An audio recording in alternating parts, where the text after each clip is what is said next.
A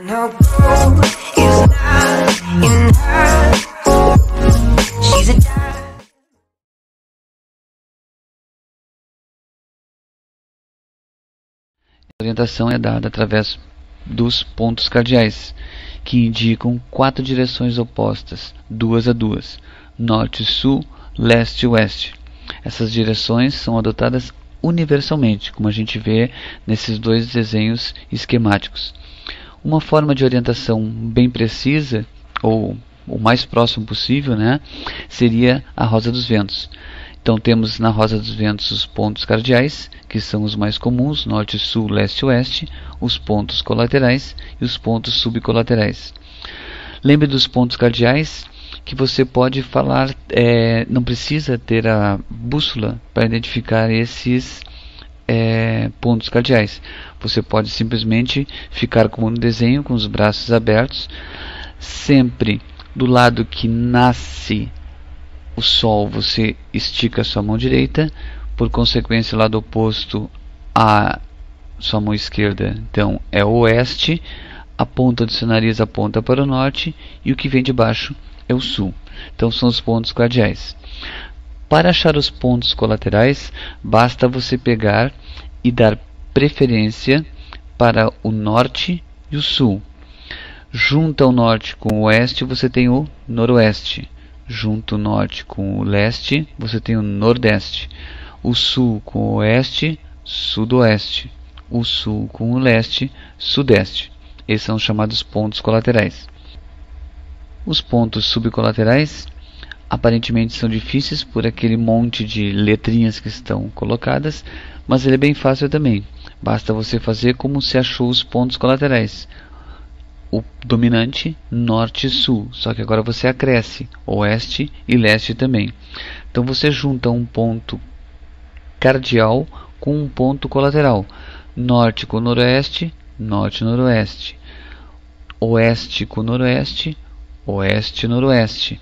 Oeste com sudoeste, oeste, sudoeste. Sul com o sudoeste, sul, sudoeste. Sul com o sudeste, sul, sudeste. Este com o sudeste, este, sudeste. Oeste ou o leste, né, com o nordeste, este, nordeste. E o norte com o nordeste, norte, nordeste. Para termos uma precisão, a gente criou as coordenadas geográficas. Coordenadas geográficas são um conjunto de linhas imaginárias que servem para localizarmos um ponto ou um acidente geográfico na superfície terrestre. Então são as chamadas latitudes ou paralelas, partindo da linha 0 grau, que é a linha do Equador, indo em direção ao norte ou em direção ao sul, você caminha 90 graus. 90 graus norte, 90 graus sul. Por que 90? Porque se você fazer uma linha perpendicular, você vai ver que forma um ângulo reto de 90 graus.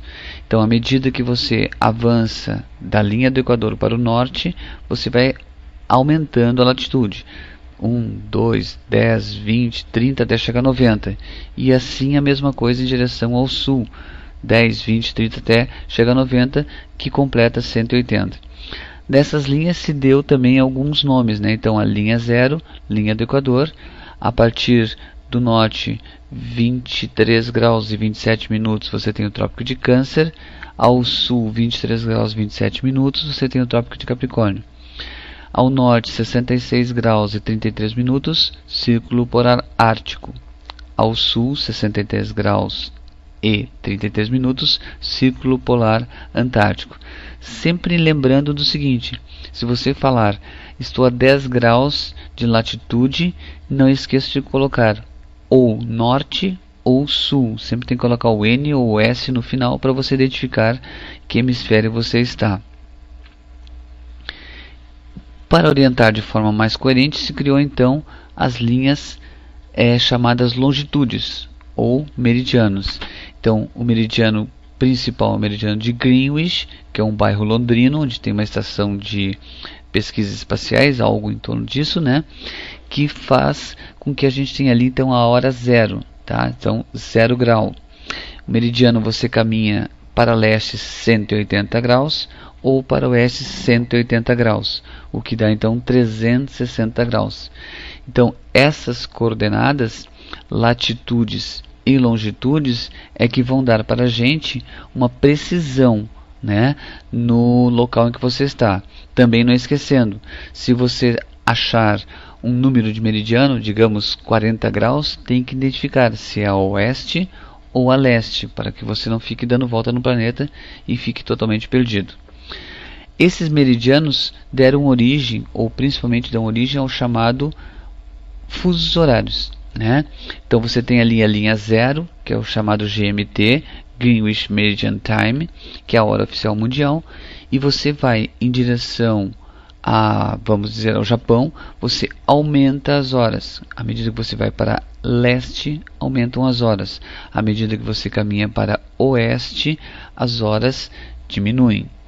Como a gente consegue então encontrar fusos horários? É simples, vamos por partes. Se você caminha de oeste para leste, então vamos fazer o seguinte exemplo.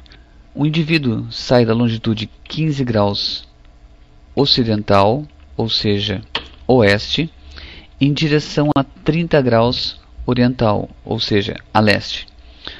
Sabendo-se que seu tempo de viagem foi de 4 horas e que teve início às 8 horas, determine o horário da chegada. Primeiro, descubra quantos graus separa os pontos de saída e chegada e em seguida divida por 15, pois cada 15 graus equivale a 1 hora. Lembre-se disso quando você viu a formação dos meridianos. 360 graus, 180 para leste, 180 para oeste, 360 graus, uma volta completa. 360 dividido pelas 24 horas do dia equivalem a 15 graus, que equivale então a 1 hora, ok? Então, vamos lá. 15 graus, ponto de saída, 30 graus, ponto de chegada. Você soma 15 mais 30, 45. Dividido pelos 15 graus de cada fuso, você tem 3 horas. Então você tem quantos graus separam os pontos de saída? 3 horas, ok? 3 fusos. Coloque os horários simultâneos do momento de partida, ou seja, qual o horário do local de chegada, no momento do início da viagem. Muito fácil, some o horário de saída com a diferença do horário encontrado, você terá então essas 3 horas. Então, o horário de saída, 8 horas. O horário de chegada naquele momento que você está saindo seria 11 horas. Então, você sai às 8 horas da manhã do ponto A, serão exatamente 11 horas no ponto B. Então, o que você faz? Encontrados os horários simultâneos, some o tempo de viagem e você encontrará o horário de chegada. Então, 11 horas mais as 4 horas vão ser equivalente a 15 horas. Então, que hora é que você vai chegar? Às 15. Essa viagem ocorreu no sentido oeste-leste. Perceba que as horas são sempre adiantadas em relação leste-oeste. Então, horário de chegada, 15 horas. Se você saiu às 8 horas e a diferença é de 3, então você, na prática, você sairia às 8 e chegaria às 11. Só que você saiu às 8 horas e lá no ponto B já seriam 11 horas. Portanto, com o tempo de viagem, 11 mais 4, 15. Tudo bem? Vamos para o segundo exemplo. Como você encontra horários de leste para oeste, o inverso. O indivíduo sai da longitude 60 graus oriental, leste, em direção a 30 graus ocidental, oeste, sabendo que seu tempo de viagem foi de 5 horas e que teve início às 18, determine o horário da chegada. Primeiro você descobre quantos graus separam os pontos de saída e chegada e em seguida divida por 15, pois cada 15 graus equivale a 1 hora. Então, 30 graus mais os 60 equivalem a 90 graus. Dividido por 15, são 6 os horários. Coloquem os horários simultâneos do momento de partida, ou seja, qual horário no local de chegada no momento de início da viagem.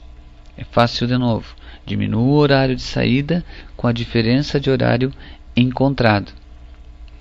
Encontrados os horários simultâneos no momento da partida, some o tempo de viagem e você encontrará o horário da chegada. Essa viagem ocorreu no sentido leste-oeste. Perceba que as horas são sempre atrasadas na relação leste-oeste. Resultado, o horário da chegada 17 horas. Atenção, quando for 17 horas no local da chegada, já será 23 horas no local de saída, pois as horas passam em todo o planeta.